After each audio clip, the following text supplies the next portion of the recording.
So my name is Matthew Campbell. I'm a research scientist working at the University of Sunderland in the Faculty of Health Sciences and Wellbeing.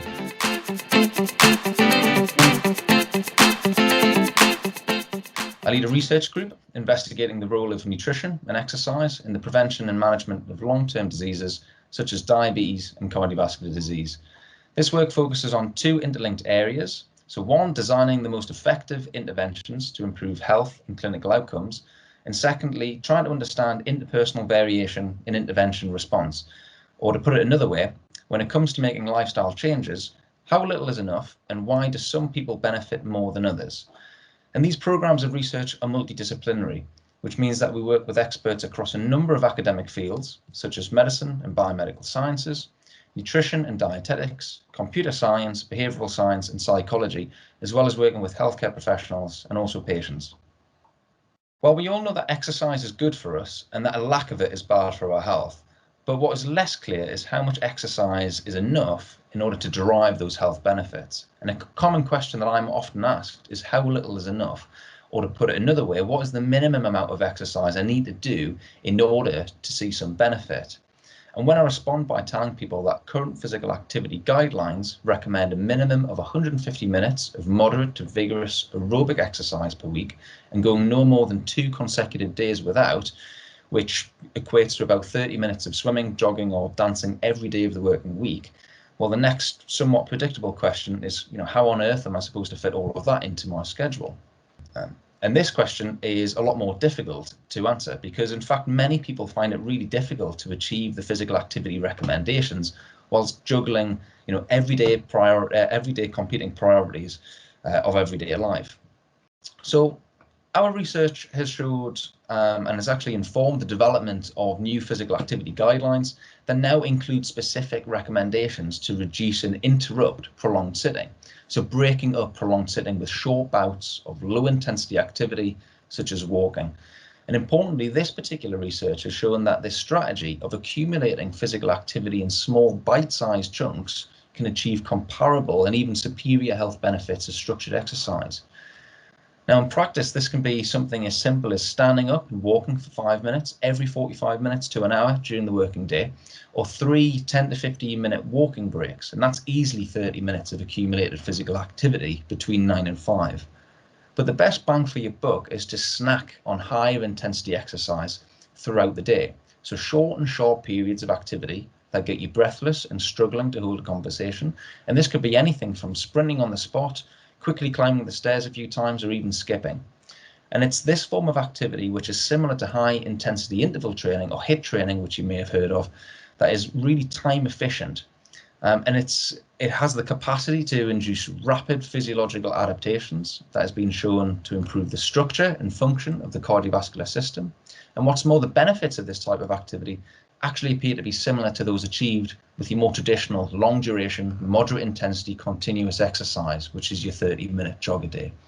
So how little is enough? Well, the key message is that incidental physical activity is really important and that it should be incorporated into your day in whatever way is practical for you. Although the more exercise you do is better, but that some exercise, even only a little bit, is still better than none.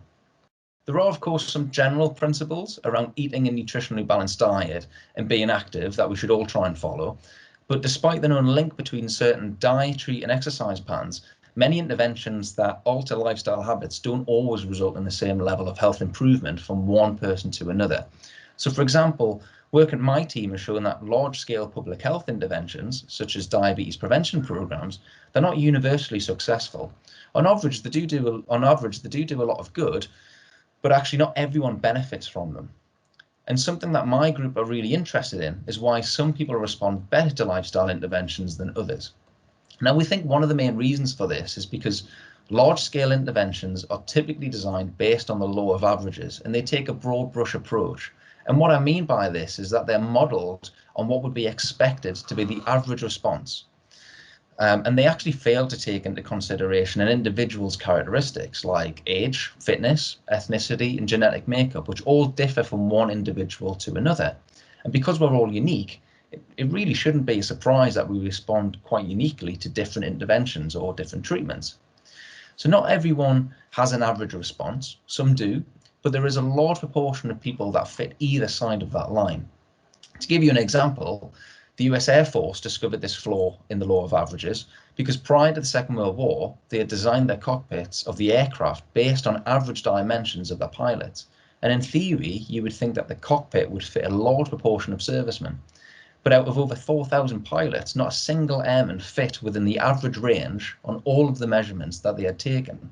One pilot might have had a longer than average arm length, but a shorter than average leg length. And what this showed is that there's no such thing as an average pilot. Everyone is different. So if you design a cockpit to fit the average pilot, you've actually designed it to fit no one. And if you put that into the context of lifestyle interventions, well, you can easily see how a one-size-fits-all approach doesn't necessarily benefit everyone. So my team are trying to establish whether and what personal characteristics are important, and also whether they can actually predict an individual's response to an intervention. And this is called personalized or precision medicine, and it will enable more tailored healthcare solutions to their individual needs. I was always into sport and exercise when I was younger and interested in learning more about the underlying physiology so that I could improve my own sports performance. And during university, I was able to apply this knowledge in both health and disease. And one area which really grabbed my interest was diabetes. And at the time, it seemed like such an interesting topic to learn about because it's such an important area of public health. And if we can use lifestyle interventions, which are incredibly inexpensive and actually come with very little side effects to improve outcomes, then that would have an impact all across the world. The more you learn, the more you realize you don't know. And the more you realize you need to actually lean on the skills and experience of others, sometimes from completely different disciplines. And as I said earlier, we work very closely with people in medicine and biomedical sciences and across a number of different disciplines, as well as healthcare professionals and patients. And it's only really through this multidisciplinary approach, working with people from multiple disciplines, that we actually arrive at the best solutions for some of the really big problems in healthcare.